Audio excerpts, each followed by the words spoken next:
Okay, सो हमारे last video में हमने क्या देख लिया था।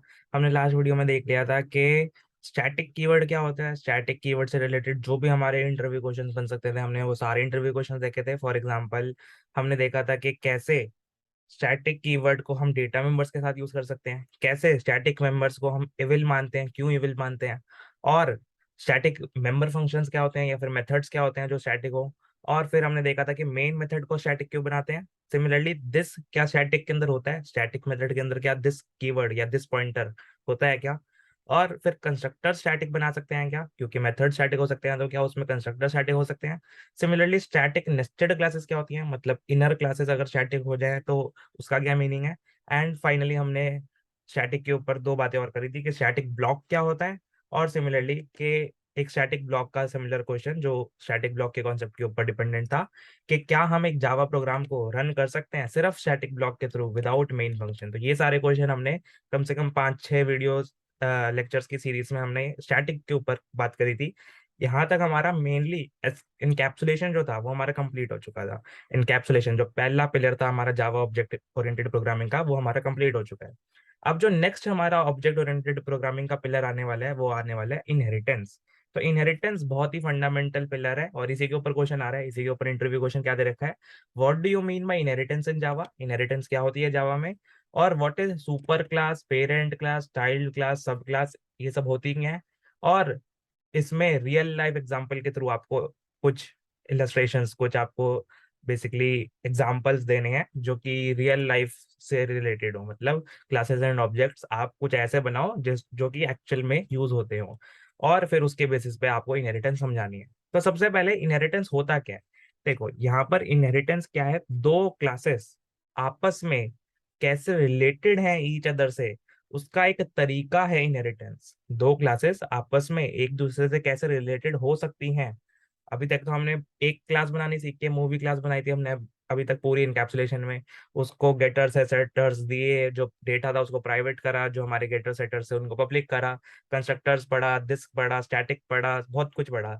लेकिन अभी तक हमने कभी भी दो क्लासेस के बीच में कुछ भी रिलेशन जैसी बात नहीं करी, हमेशा एक क्लास के ऊपर बातें हुई है।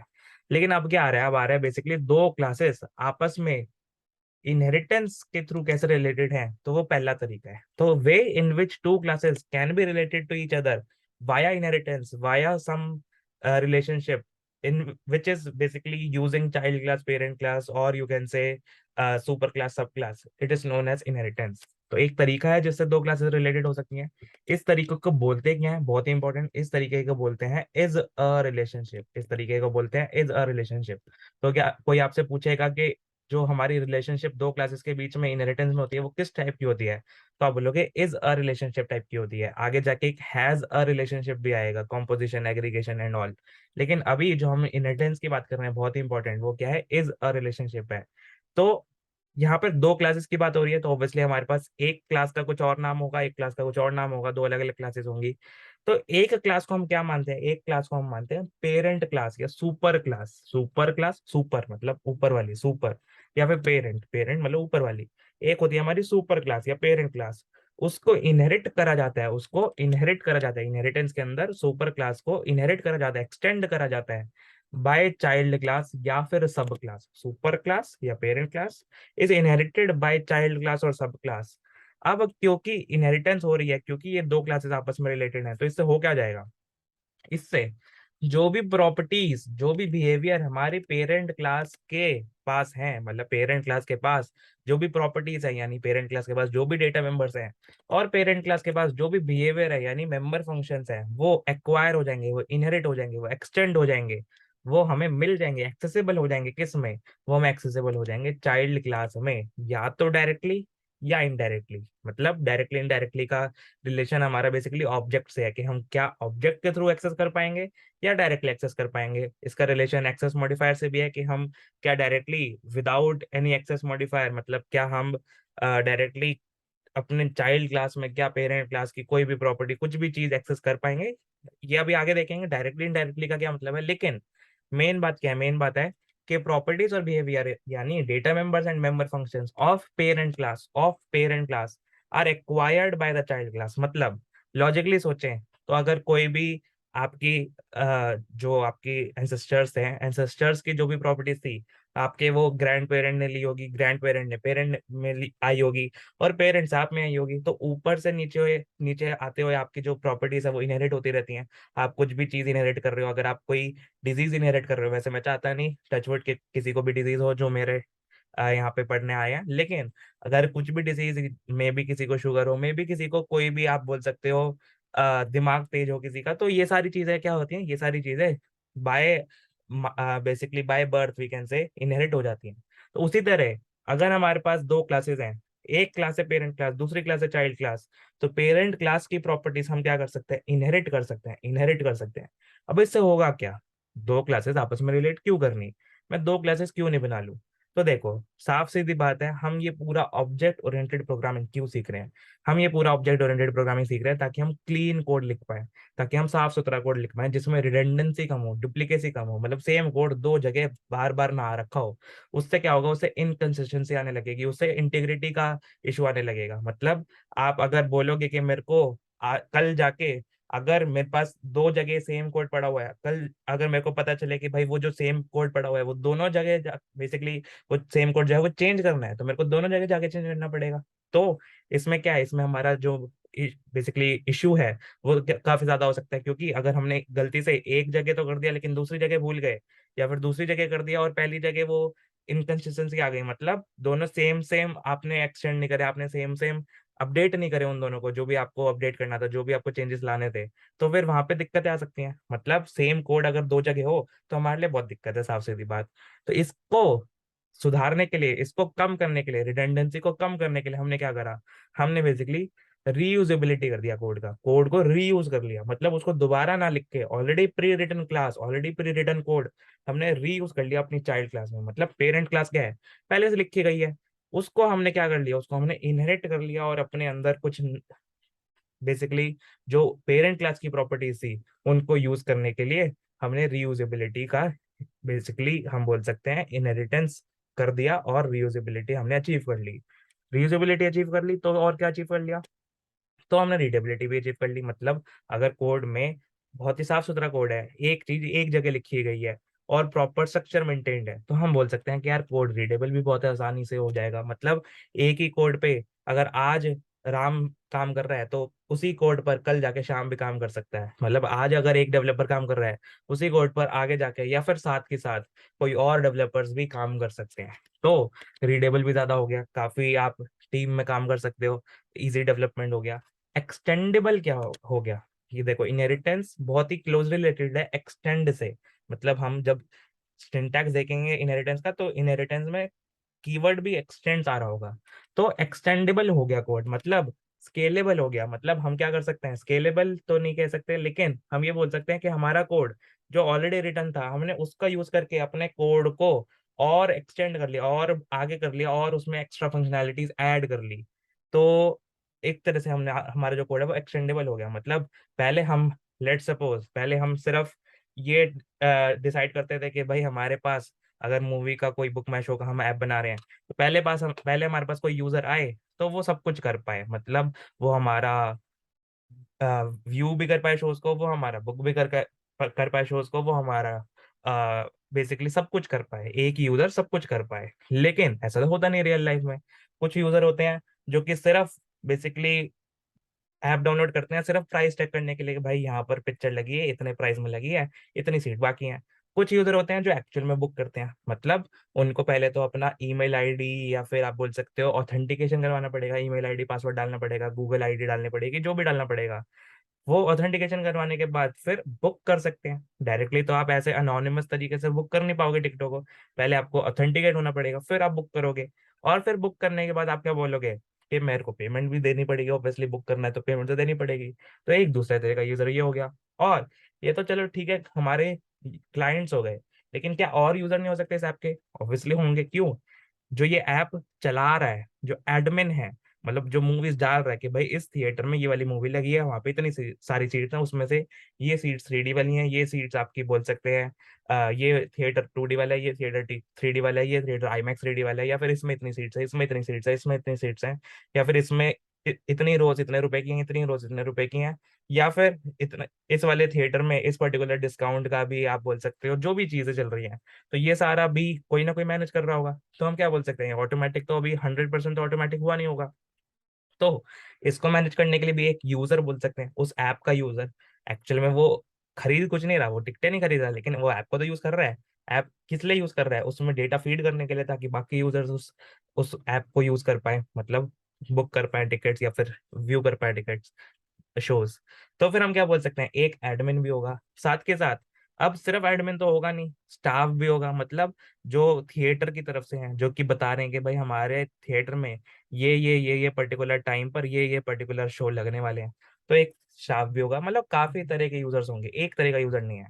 तो पहले क्या हो रहा था, अगर एक ही क्लास थी, मतलब दो क्लासेस आपस में रिलेटेड नहीं थी, तो पहले ना सारा कोड आपको एक ही जगह लिखना पड़ रहा था, बहुत ही रीडेबिलिटी का बैंड बजी पड़ी थी, बहुत सारा कोड एक ही जगह था। रीयूजेबिलिटी तो थी ही नहीं, मतलब अगर हमें एक और बेसिकली कुछ अलग टाइप का एप्लीकेशन बनाना है, या फिर उसी एप्लीकेशन में कुछ अलग टाइप की सर्विस बनानी है, तो हमें दोबारा कोड लिखना पड़ेगा। एक्सटेंडेबल बिल्कुल नहीं था भाई, एक ही क्लास थी, सारा कोड उसी क्लास में था। तो एक्सटेंडेबल भी नहीं था, मतलब आप एक्सटेंड नहीं कर सकते थे। आप तरह तरह की फंक्शनलिटी तरह तरह के यूजर्स को नहीं दे सकते थे कि तू सिर्फ व्यू कर सकता है, तू बुक भी कर सकता है, तू ऐड भी कर सकता है शोज को, और तू सिर्फ ये बता सकता है कि थिएटर में कौन सी शोज लगे हैं, मतलब स्टाफ है तू, या एडमिन है तू, या रजिस्टर्ड है, या तू या नॉन अथेंटिकेटेड है, नॉन रजिस्टर्ड है। तो इस तरह के तरह तरह के यूजर्स हम नहीं कर पाते थे। लेकिन जैसे हम इनहेरिटेंस का यूज करेंगे, अभी सिंटैक्स देखने वाले हैं, वैसे ही हम इन सारी चीजों को अपने कोड में ला पाएंगे, अपने कोड को मेंटेनेबल बना पाएंगे, मतलब इजी डिबगिंग हो जाएगी, बहुत सारे डेवलपर्स एक साथ सेम पीस ऑफ कोड पर काम कर सकते हैं। तो सबसे पहले एक बार डायग्राम देखते हैं कि डायग्राम की टर्म्स में हम समझेंगे। अभी ये यूजर वाला एग्जांपल लिया, तो यूजर की टर्म्स में समझ लेते हैं। तो अगर मैं बोलता हूँ कि एक हमारे पास यूजर है, एक हमारे पास यूजर है, क्योंकि हमें रियल वर्ल्ड एग्जांपल देना है, तो मैं डायरेक्टली स्टार्ट ही रियल वर्ल्ड एग्जांपल से कर रहा हूँ। जो हमारा बुक माई शो चल रहा था एग्जांपल, उसमें जो हमने मूवी के बारे में डिस्कशन करी थी, अभी मूवी को थोड़ा साइड में रखते हैं, एक बार यूजर के ऊपर आ जाते हैं। तो एक हमारे पास जो यूजर है, एक हमारे पास जो यूजर है, वो नॉर्मल यूजर है। नॉर्मल यूजर का मतलब जो अनरजिस्टर्ड है, मतलब एनोनिमस यूजर, जिसने भाई अपनी जीमेल आईडी वगैरह कुछ नहीं डाला, बस डायरेक्टली ऐप डाउनलोड करी प्ले स्टोर से या फिर ऐप स्टोर से, और डायरेक्टली उसको यूज कर रहा है, अभी उसने रजिस्टर वगैरह नहीं करा है। ऑल्दो अब आजकल ऐप्स बहुत चालू हो गई हैं, वो डेटा चुराने के लिए, आपका चुराने के लिए तो नहीं, लेकिन डेटा यूज करने के लिए आपसे पहले ही ऑथेंटिकेट करवा लेती है, पहले ही आपके सारे कैमरा का, कॉन्टैक्ट्स का, स्टोरेज का, सबका एक्सेस मांग लेते हैं। लेकिन अभी के लिए हम अज्यूम कर लेते हैं कि एक साफ सुथरी ऐप है, जो कि बेसिकली ये भी अलाउ करती है कि सिर्फ बिना ऑथेंटिकेट करे, बिना लॉगिन करे, आप उस ऐप के सारे शोज देख पाओगे कि कौन सा थिएटर में कौन सा शो लगा है।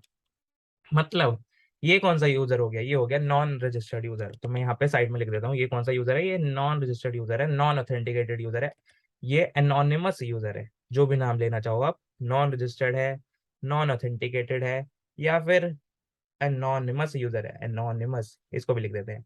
जैसा भी आपको समझ आता है वैसा आप समझ सकते हो।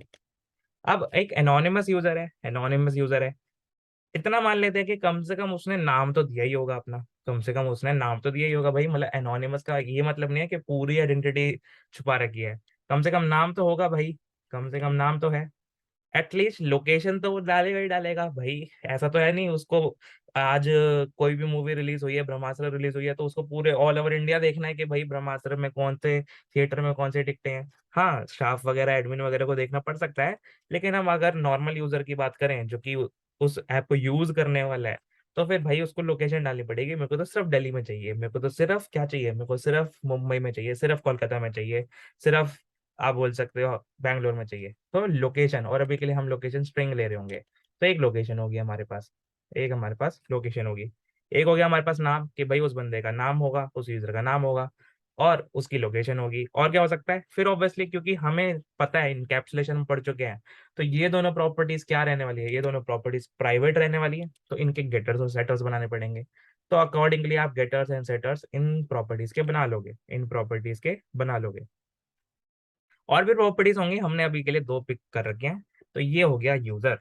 अब अगर हम चाहें एक रजिस्टर्ड यूजर बनाना, एक ऐसा यूजर जो कि रजिस्टर्ड है, जिसने ऑथेंटिकेशन कर लिया है, जिसने अपनी email ID, password, user name, phone number वगैरह प्रोवाइड कर दिया है, तो देखते हैं उसके पास क्या होगा। तो ऑब्वियसली हम क्या कर रहे हैं, दो क्लासेस बना रहे हैं, क्योंकि अभी देखा कि भाई एक क्लास में सारा कोड एक ही क्लास में घुसा दोगे तो रीडेबिलिटी की बैंड बच जाने वाली है। तो हम क्या करेंगे, एक और क्लास बनाएंगे और इसको नाम दे देंगे रजिस्टर्ड यूजर। इसको नाम दे देंगे रजिस्टर्ड यूजर, या फिर ऐसा यूजर जिसने रजिस्टर किया हो, या फिर ऐसा यूजर जिसने ऑथेंटिकेट कर दिया हो, उसने अपने आप को ऑथेंटिकेटेड बता दिया हो by logging by Gmail, Google, Facebook, जो भी जिस तरह से भी लॉगिन किया है, लॉग इन यूजर इसको बोल सकते हैं। User which is log in user, जिसने लॉग इन कर चुका हो, जो रजिस्टर कर चुका हो, जो ऑथेंटिकेट कर चुका हो, मतलब इसकी आइडेंटिटी हमें पता है, तो इसको हम अलाउ कर सकते हैं। हाँ भाई तू बुक कर ले शोज, तू बुक कर ले शोज।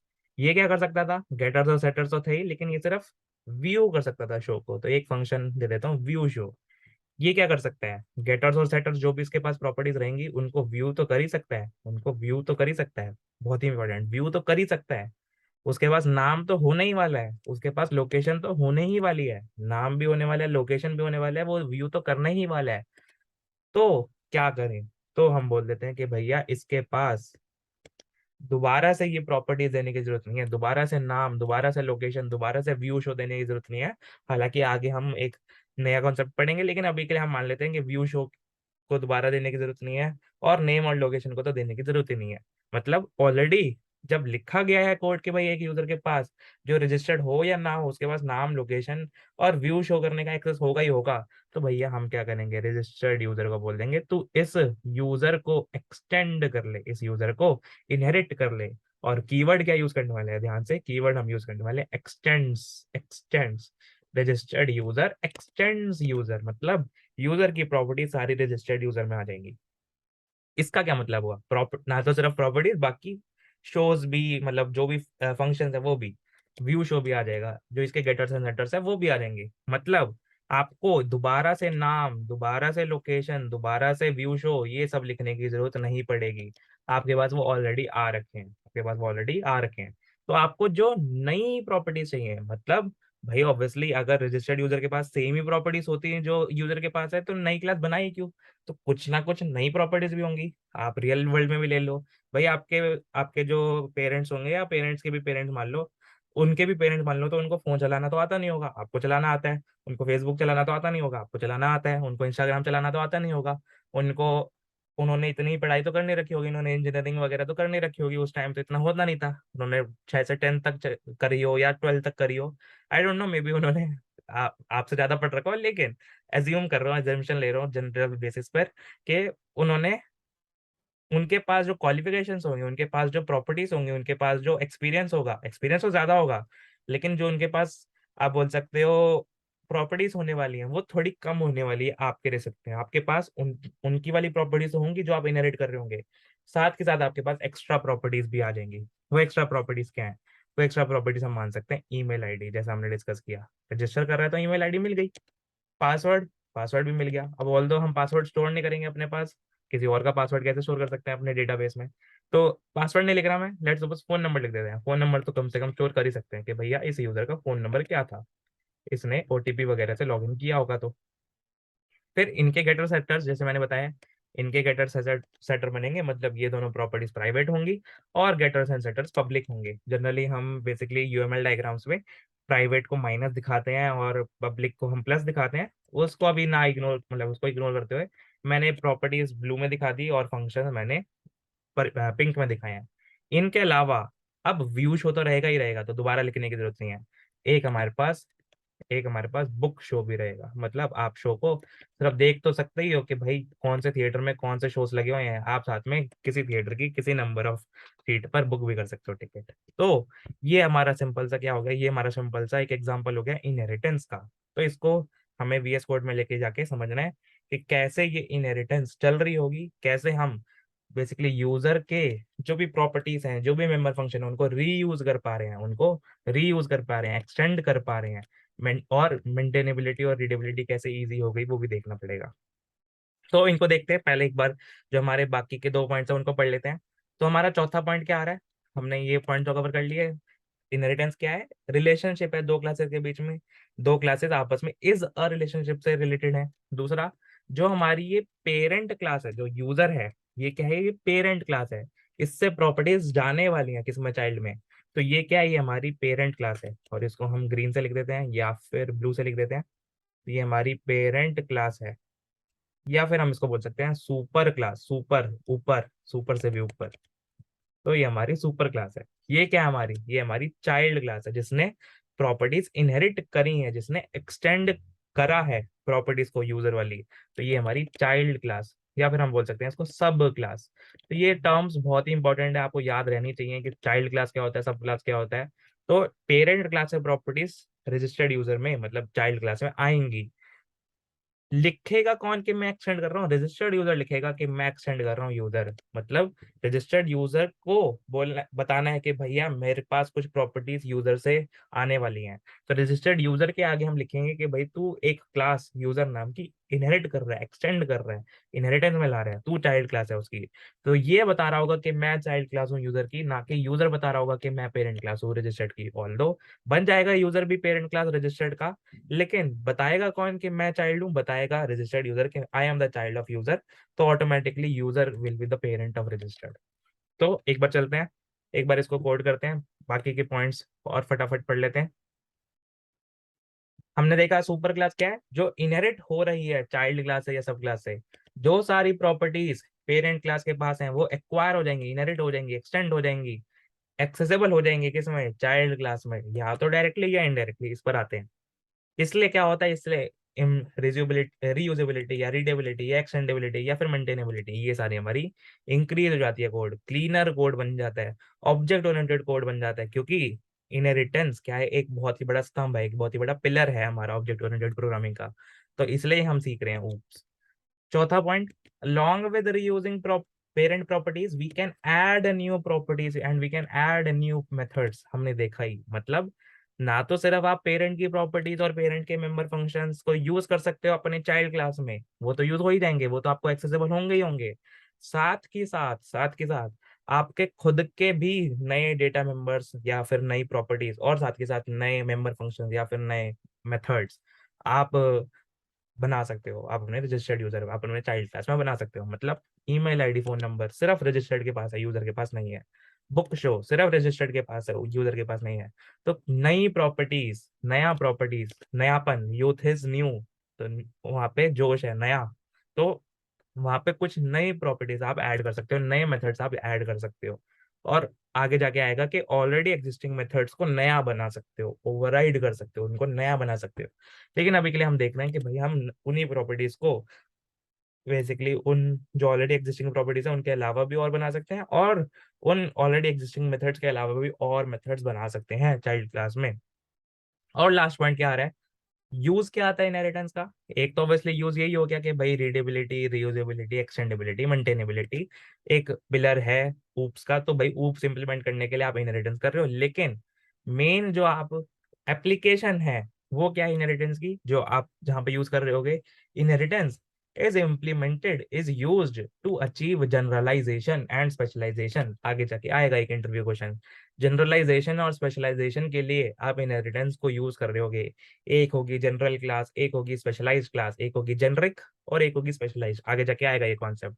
तो अभी के लिए हमें बस याद रखना है कि हम जब बाद में रिवीजन कर रहे हो तो हमें अच्छे से पता हो कि भाई इनहेरिटेंस जनरलाइजेशन और स्पेशलाइजेशन के लिए यूज आती है। और दूसरा, अगला जो पिलर आएगा इनहेरिटेंस के बाद, जो पिलर आएगा उसको यूज करने के लिए, उसको इम्प्लीमेंट करने के लिए इनहेरिटेंस चाहिए। उसमें से एक एग्जाम्पल, मतलब एक टाइप, अगला पिलर क्या आएगा, पॉलीमॉर्फिज्म। उसमें से एक टाइप रन टाइम पॉलीमॉर्फिज्म, ये डायनेमिक पॉलीमॉर्फिज्म को इंप्लीमेंट करवाने के लिए इनहेरिटेंस होनी चाहिए।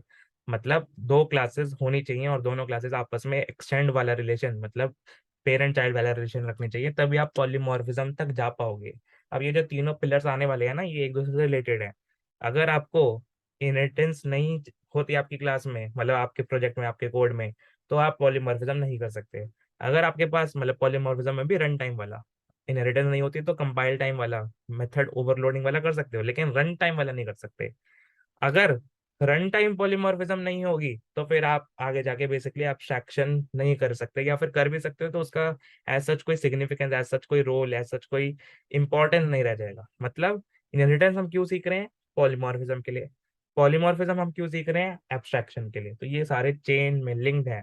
तो इनहेरिटेंस नहीं आएगा तो पॉलीमॉर्फिज्म समझ नहीं आएगा, पॉलीमॉर्फिज्म समझ नहीं आएगा तो आपका एब्स्ट्रैक्शन या फिर एब्स्ट्रैक्ट क्लासेस एंड इंटरफेसेस ये समझ नहीं आएंगे।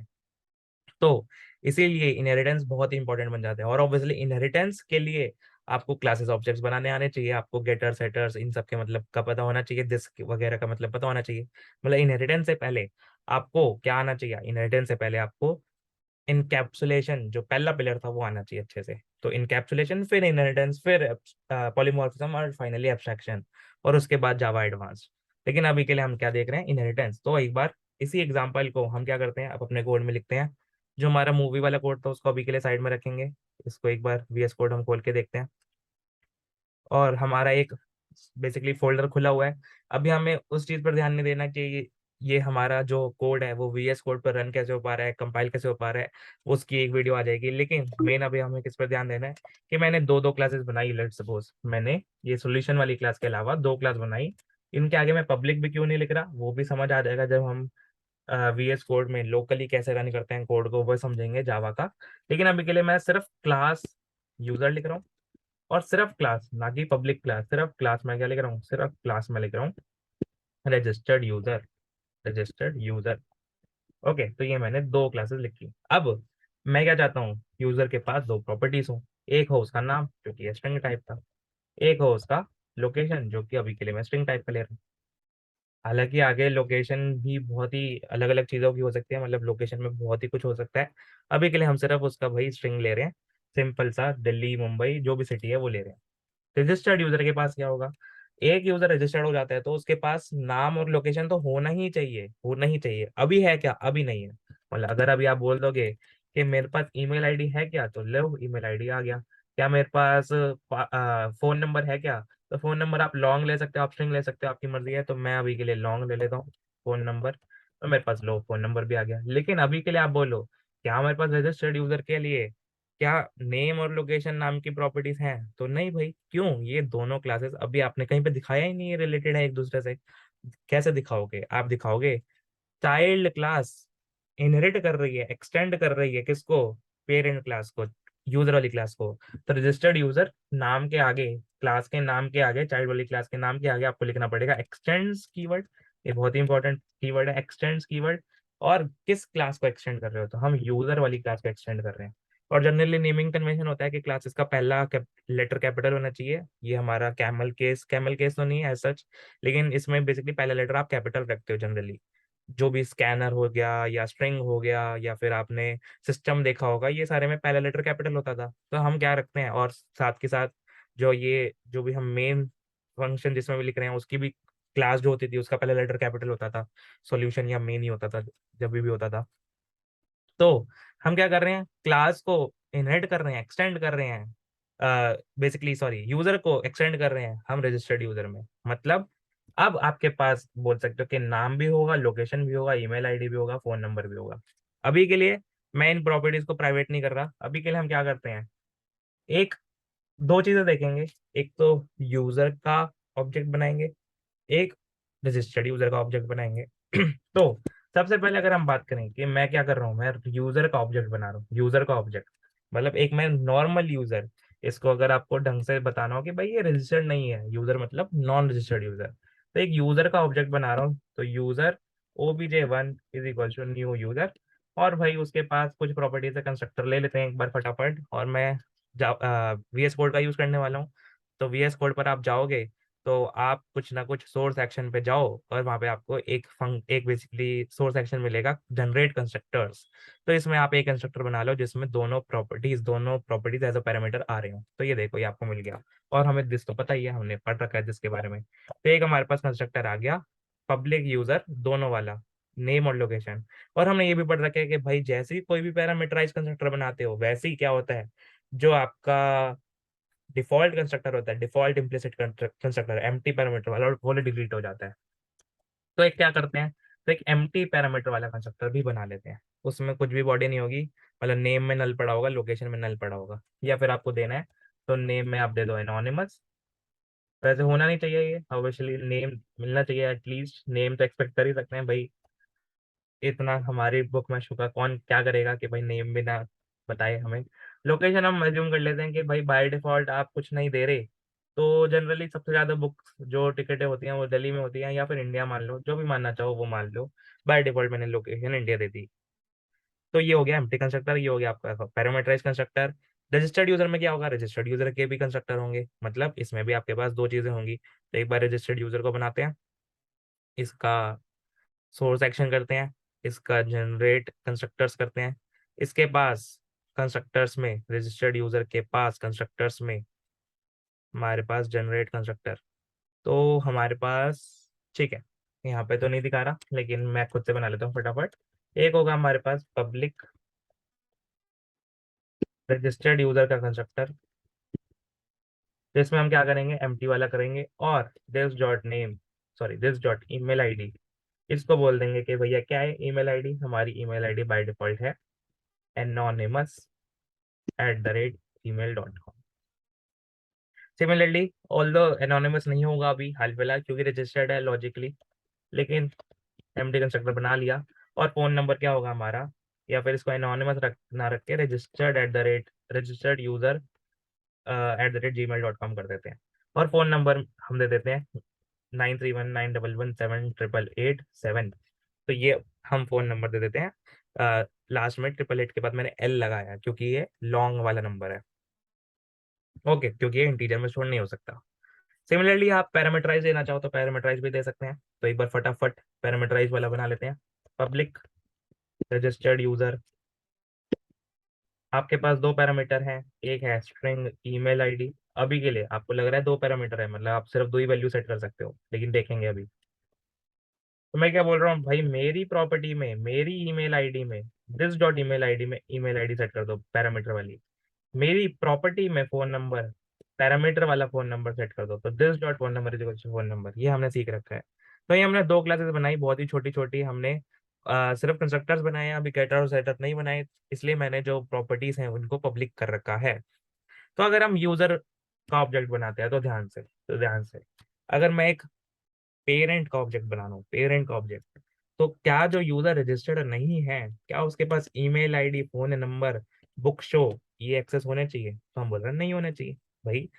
जो हमारा पेरेंट है उसके पास चाइल्ड की चीजें नहीं होनी चाहिए भाई। एक स्पेशलाइज यूजर है रजिस्टर्ड यूजर, और रजिस्टर्ड यूजर एटलीस्ट यूजर तो है ही। तो हम क्या बोल रहे हैं, जो यूजर रजिस्टर्ड है उसी के ही पास बुक शो, उसी के पास ईमेल आईडी, उसी के पास फोन नंबर होगा। एक नॉर्मल यूजर के पास जो अनरजिस्टर्ड है उसके पास ईमेल आईडी, फोन नंबर और बुक शो नाम का फंक्शन नहीं होना चाहिए। अभी हमने फंक्शन नहीं बनाया है, तो फंक्शन और बना लेते हैं फटाफट। तो हमारे यूजर के पास एक फंक्शन भी बना लेते हैं, सिर्फ डेटा मेंबर बनाया हमने अभी। तो एक फंक्शन बनाते हैं, लेट्स सपोज बुक शो नाम का, सॉरी व्यू शो नाम का। सिर्फ ये शोज को व्यू कर पाएगा कि भाई, व्यू मतलब देख के नहीं आ पाएगा पिक्चर, ऑब्वियसली टिकट चाहिए होगी उसके। व्यू का मतलब ऐप को यूज कर पाएगा पिक्चर देखने के लिए कि कौन कौन सी कहाँ कहाँ पर लगी है।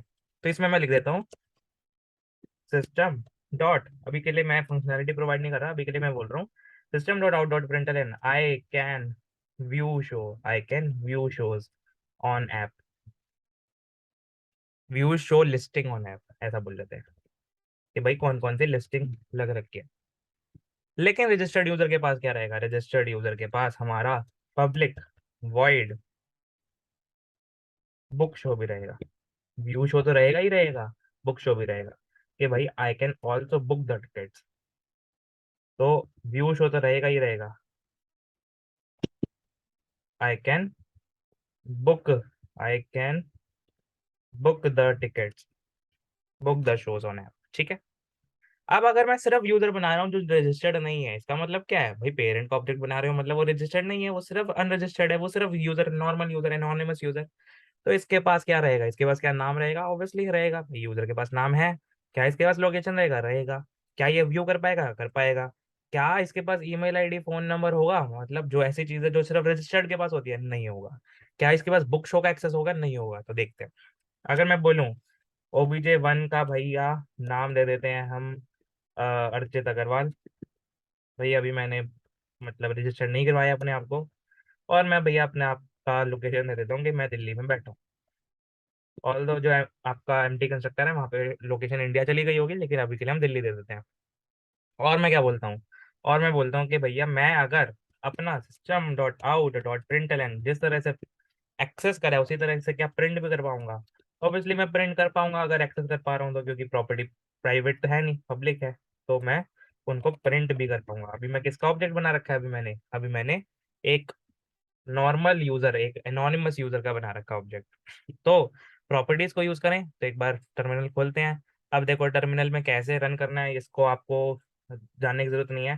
पहले कम अभी हम इसकी वीडियो डाल देंगे, लेकिन कंपाइल करने के लिए क्या करना है? जावा सी सॉल्यूशन डॉट जावा। अगर आपने वीडियो देख ली है तो अच्छी बात है, नहीं देखी है तो इन दो लाइंस को इग्नोर करना है। इससे आपकी जो फाइल है वो कंपाइल हो गई। और कुछ इशू भी आ रखा है, कुछ हमारा कंपाइलेशन एरर भी आ रखा है। कौन सी लाइन पे आ रखा है? हमारा लाइन नंबर 31 पे। लाइन नंबर 31 पर हमारा phone number is equal to phone number, string नहीं है, लॉन्ग है। या फिर लॉन्ग इस तरह से ले लेते हैं। दोबारा कंपाइल करते हैं, सॉरी कंपाइल करते हैं। कंपाइल तो हो गया। कंपाइल होते ही देखो क्या बना, यूजर सॉल्यूशन। सॉल्यूशन तो ठीक है, लेकिन रजिस्टर्ड यूजर, मेन दो क्लासेस हैं, रजिस्टर्ड यूजर और यूजर, ये दो क्लासेस हमारी बन गई। दो क्लास फाइल बन गई। अब इनको रन करना हो तो जावा, भाई हमें रन किसको करना है? हमें सॉल्यूशन को रन करना है। हमें अपनी मेन वाली जिसमें मेन मेथड है उसको रन करना है। सबसे पहला कोड जो रन होना चाहिए वो हमेशा मेन मेथड होना चाहिए। तो भैया मेन मेथड वाली क्लास को रन करेंगे तो जावा सॉल्यूशन लिखेंगे। ये अभी नहीं समझ आया ये क्या हुआ है तो इसको इग्नोर करो। बेसिकली यहाँ से नहीं समझ आया कि जावा सी सॉल्यूशन डॉट जावा और जावा सॉल्यूशन, ये क्या हुआ है? इसको इग्नोर करते हैं, आउटपुट के ऊपर नजर मारते हैं। आउटपुट क्या है भैया? नेम यूज हो गया भैया, लोकेशन आ गई। मतलब नाम और लोकेशन तो होनी ही चाहिए भैया, वो भले ही रजिस्टर्ड हो या ना हो। क्या मैं उसको ये भी बोल पाऊंगा क्या अर्चित अग्रवाल तू शो को व्यू कर सकता है? बिल्कुल कर पाएगा। OBJ one dot view show बिल्कुल कर पाएगा। एक बार कंपाइल करते हैं, रन करते हैं। आई कैन व्यू लिस्टिंग्स, मैं व्यू भी कर पा रहा हूँ। लेकिन जैसे ही मैं इसको बोलूँ ओबीजे वन, जो नॉर्मल यूजर है, अनरजिस्टर्ड है, उसको अगर मैं बोलूँ क्या तू फोन नंबर दे पाएगा अपना, क्या तू अपना फोन नंबर दे पाएगा? तो देखते हैं OBJ one phone number is equal to 9। Basically उसको अगर मेरे को प्रिंट करना हो तो क्या मैं कर पाऊंगा? अपडेट नहीं, प्रिंट करके देखते हैं। फोन नंबर हम प्रिंट करके देखते हैं तो देखो, वैसे हमारे पास कोई कंपाइलेशन एरर तो नहीं आ रहा है हाल फिलहाल। तो एक बार इसको कंपाइल करते हैं। लेकिन कंपाइलेशन अब आ गया, मतलब यहाँ पे अंडरलाइन नहीं आ रहा, लेकिन जब मैंने कंपाइल करा टर्मिनल पे तो आ गया compilation error, can not find symbol phone number. भैया फोन नंबर नाम का सिंबल मिला ही नहीं। फोन नंबर नाम का सिंबल मिला ही नहीं, फोन नंबर नाम की प्रॉपर्टी मिली ही नहीं। एक नॉर्मल यूजर के पास कैसा फोन नंबर, कौन सा फोन नंबर? सिमिलरली मैं बोल दूं कि भाई एक नॉर्मल यूजर के पास क्या ईमेल आईडी रहेगा? क्या ईमेल आईडी रहेगा? तो देखते हैं, कंपाइल करते हैं। कंपाइलेशन इशू आ गया, कंपाइलेशन ही नहीं हुई, कंपाइल ही नहीं हुआ कोड। मतलब आपका ईमेल आईडी और फोन नंबर था ही नहीं। वो कंपाइलर नहीं बता दिया, रन करने की तो दूर की बात। कंपाइलर ही हमारा स्मार्ट है, इतना तो हमें कंपाइलर ही बता देगा कि भाई रजिस्टर्ड कहाँ हुआ है यूजर, रजिस्टर्ड कहाँ हुआ है यूजर, कैसे कर पा रहे हो? हाउ? नहीं कर सकते। सिमिलरली क्या मैं भैया व्यू कर पाऊंगा शो? मतलब ओबीजे वन, सॉरी व्यू तो कर पाऊंगा, लेकिन क्या मैं बुक कर पाऊंगा शो? एक नॉर्मल यूजर जो जिसने रजिस्टर नहीं कर रखा, उसको हमें आइडली नहीं अलाउ करना चाहिए। भाई कौन है, टेररिस्ट निकल जाएगा अभी। तो कंपाइल करते हैं तो भैया वो बुक भी नहीं कर पा रहा। बुक शो नाम का भी कोई फंक्शन नहीं है इसमें, इसमें बुक शो नाम का भी कोई फंक्शन नहीं है। मतलब पेरेंट का, बहुत ही इंपॉर्टेंट, पेरेंट का रेफरेंस बनाओगे, पेरेंट का रेफरेंस बनाओगे तो सिर्फ पेरेंट की ही प्रॉपर्टीज, पेरेंट के ही मेथड्स यूज कर पाओगे। पेरेंट का ऑब्जेक्ट बनाओगे तो पेरेंट की ही प्रॉपर्टीज और पेरेंट का ही object, sorry member functions, member function यानी व्यू शो, और पेरेंट की प्रॉपर्टीज नाम और लोकेशन यूज कर पाओगे। बहुत इंपॉर्टेंट बात। अब दूसरा इंपॉर्टेंट बात, ये सारी चीजें आप नहीं कर पा रहे थे, यहाँ पर क्या आ रहा था? कंपाइलेशन एरर आ रहा था, है ही नहीं। एक नॉर्मल यूजर के पास phone number email ID book show नाम का फंक्शन है ही नहीं, तो कंपाइलेशन एरर आ गया। लेकिन उल्टा करते हैं भाई, रजिस्टर्ड यूजर का ऑब्जेक्ट बनाते हैं। OBJ two is equal to new registered user. अब मैंने रजिस्टर कर लिया, लेट्स सपोज वही यूजर है, मतलब उसी का ही मैंने क्या बोल रखा है, ओबीजे टू का। ओबीजे टू का मैंने बोल दिया कि फोन नंबर क्या आ जाए, फोन नंबर आ जाए 9319111788 और हमारा जो ओबीजे टू का ईमेल आईडी है वो क्या आ जाए? वो आ जाए आपका अर्चित डॉट अग्रवाल 023@gmail.com। ये आपका ईमेल आईडी आ गया। अब आप क्या बोल रहे हो? क्या फोन नंबर ईमेल आईडी एक रजिस्टर्ड यूजर के पास होना चाहिए? ऑब्वियसली होना चाहिए। क्या एक बहुत इंपॉर्टेंट बात, क्या एक रजिस्टर्ड यूजर के पास इनके अलावा भी प्रॉपर्टीज हो सकते हैं? पहले तो इनको प्रिंट करके देखते हैं।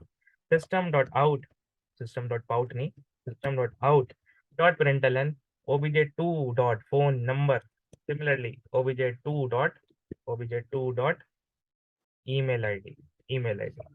इन दोनों को प्रिंट करके देखते हैं। कंपाइल करते हैं पहले कोड, रन करते हैं कोड। कंपाइल तो हो गया, कोई दिक्कत नहीं आई। अब रन करते हैं हम अपना कोड। रन करा तो देखो ये तो था जो हमारा पहला वाला यूजर था, ये दोनों इस वाले system dot out dot println की वजह से हुए थे, व्यू शो और नाम और लोकेशन पहले वाले यूजर की वजह से। अब जो obj2 है उसका जो फोन नंबर है और जो ईमेल आईडी है वो झकास प्रिंट हो गई, कोई दिक्कत नहीं है, रजिस्टर्ड है, बता रखा है रजिस्टर्ड है, रजिस्टर्ड यूजर का ऑब्जेक्ट है, रजिस्टर्ड है। तो उसके बाद फोन नंबर ईमेल आईडी होएगा। लेकिन इंपॉर्टेंट बात अभी हमने देखी थी भाई, रीयूज भी तो कर पा रहे हैं, नई प्रॉपर्टी तो दे ही पा रहे हैं, रीयूज भी कर पा रहे हैं, मतलब नाम और लोकेशन भी होगा ही होगा। रजिस्टर्ड यूजर के पास क्या नाम नहीं होगा, ईमेल दे दिया, फोन नंबर दे दिया, नाम नहीं देगा, नाम भी देगा ही देगा। तो obj2 डॉट नाम डॉट नेम, मैं अपना नाम, लेट सपोज अपना नाम शाहरुख खान रख देता हूँ अभी के लिए, Shahrukh Khan. Although I am not a fan, not a big fan, but चल दे देते हैं नाम। लोकेशन दे देते हैं भैया अभी के लिए मुंबई। और इसको अगर प्रिंट करवा के देखें, मतलब इसको कॉपी करते हैं, इस चीज को प्रिंट करते हैं यहाँ पर, obj2 डॉट नाम कर देते हैं, obj2 डॉट लोकेशन कर देते हैं। क्या देखते हैं, क्या कोई कंपाइलेशन एरर आ गया, आएगा या फिर मस्त रन होएगा। तो कंपाइल करते हैं, रन करते हैं, तो हमारा जो है कोड मस्त रन हो पा रहा है। जो शाहरुख खान है और मुंबई है वो प्रिंट भी हो गया, जो हमारा फोन नंबर है और जो हमारी ईमेल आईडी है, और ईमेल आईडी मैंने अपनी दे दी, फोन नंबर मैंने अपना दे दिया, लेकिन नाम और लोकेशन मैंने शाहरुख भाई का दे दिया। तो हमारा सब कुछ प्रिंट हो पा रहा है मस्त, नाम location phone number email ID सब कुछ मस्त आ गया। मतलब रजिस्टर्ड यूजर के पास ये वाली भी होंगी, ये वाली भी होंगी। व्यू शो भी होगा क्या, देख लेते हैं, देख लेते हैं। तो हमारे पास क्या obj2 डॉट व्यू शो तो कर ही पाएंगे क्या, साथ के साथ बुक शो भी कर पाएंगे ऑब्वियसली, दोनों बुक शो व्यू शो दोनों कर पाएंगे। एक रजिस्टर्ड यूजर जो बिना रजिस्टर करे जो लाभ उठा सकता था, वो रजिस्टर करने के बाद, ऑथेंटिकेट करवाने के बाद तो लाभ उठा ही पाएगा। बिना लॉगिन करे जो वो लाभ उठा सकता था, वो अब लॉगिन करने के बाद तो उठा ही पाएगा, वो व्यू भी कर पाएगा, वो बुक भी कर पाएगा। तो ये हमारा कॉन्सेप्ट हुआ किसका, ये हमारा कॉन्सेप्ट हुआ इनहेरिटेंस का। थोड़ी वीडियो आई नो लंबी पड़ गई, लेकिन मैंने बहुत ही धीरे धीरे समझाया। आई होप आपको, अगर पहली बार भी पढ़ रहे हो तो भी समझ आया होगा। ये है हमारी पेरेंट क्लास, ये है हमारी चाइल्ड क्लास के ऑब्जेक्ट्स। पेरेंट क्लास तो ये है, चाइल्ड क्लास तो ये है। चाइल्ड क्लास में आपको लिखना पड़ता है एक्सटेंड्स यूजर, मतलब चाइल्ड क्लास में बोलना पड़ता है कि वो कौन सी पेरेंट क्लास को एक्सटेंड कर रहा है।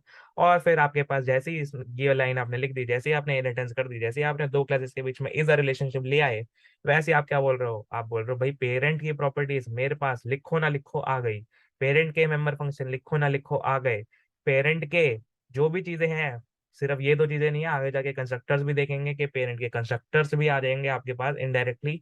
और आपके पास पेरेंट की जो भी चीजें आप यूज करना चाहते हो वो अपने चाइल्ड क्लास में कर सकते हो।